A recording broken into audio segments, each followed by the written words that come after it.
Hey everyone, and welcome to this week's episode of Song Doers. Folks, this podcast is heating up. So let's cool it off, okay? Be cool, everyone. Jeez, I can't start. Someone out there isn't being cool. Everyone is waiting for you. Come on, let's go. Cool down. Come on. Jesus. All right. Looks like we're good to go now. Someone out there either cooled down or they died. This machine doesn't tell me which one. But it does say we're good to start, so let's get rocking. Episode 16. Not Fumbles.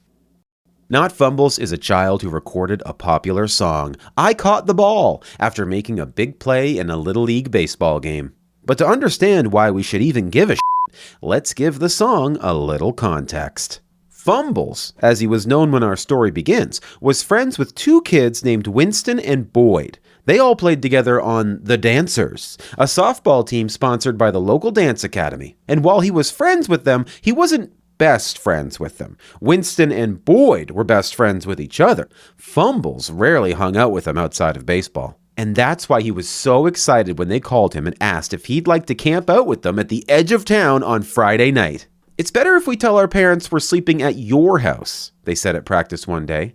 We can't use either of our parents because they talk to each other all the time. They'd find out for sure we were lying. Fumbles didn't care about the logic of it all. He was just thrilled that they were including him. So that night they met, adorned with camping gear, at a park at the edge of town. When Fumbles got there, he realized why they wanted seclusion and privacy. It's because they had obtained a copy of an X-rated comedy film about a raunchy talking pig. After the movie, which, by the way, climaxed with the pig needing to do the splits, and then he does and he barfs, all three boys left their tents to lay down under the stars. After a while, Fumbles started to feel a little uncomfortable. His back was starting to hurt. He sat up and felt the ground where he was sitting. It was something hard. He dug a little bit and cleared away some dirt to reveal a home plate. "This must have been a baseball diamond," one of the stupid kids said. Yeah, said another one of the dumbass kids. It really doesn't matter which kid said what at this part. It doesn't change the story at all. So they all agreed that long ago there must have been a baseball diamond where they were currently camping and went back into their respective tents to go to bed. That night, they all had a crazy dream in which they were playing baseball on a team of kids from the 1950s, and they were all on the same field that they were lying on today.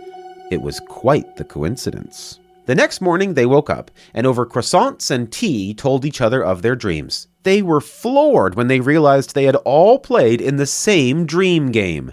"Did you see that one guy?" asked one of those little kids. "Yeah," another said. "He was really good. I think his name was Apple Thomas." "Somebody say my name?" asked Apple Thomas as he sidled up from seemingly nowhere and joined the boys at breakfast.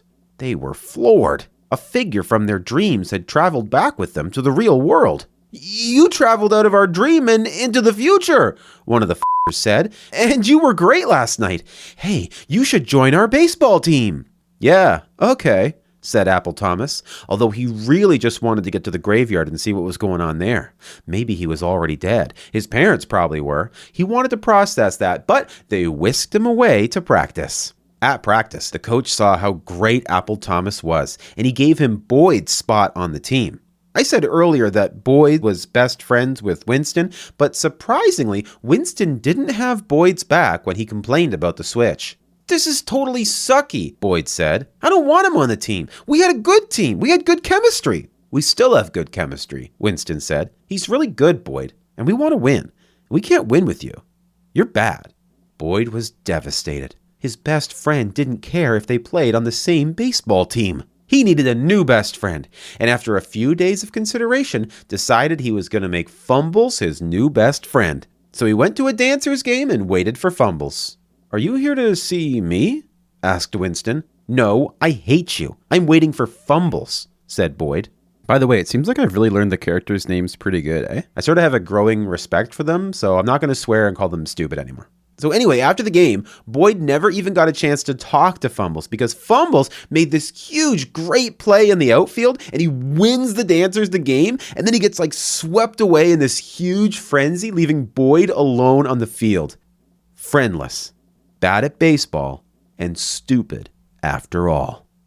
But this isn't a story about Boyd, it's a story about Fumbles, who after that changed his name to not Fumbles and released the following song entitled I Caught the Ball.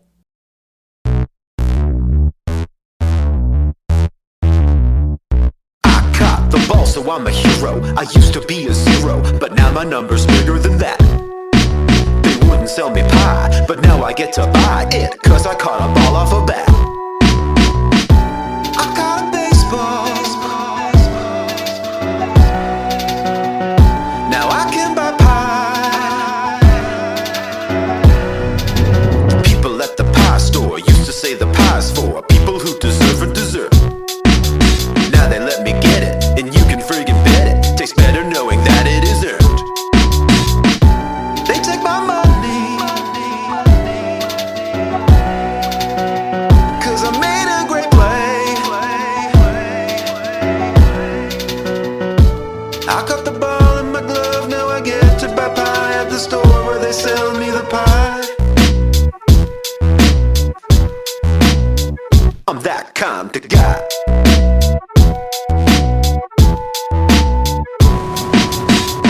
Oh, that'll do it for this week's episode of Long Lures. Long Lures? What the hell am I talking about?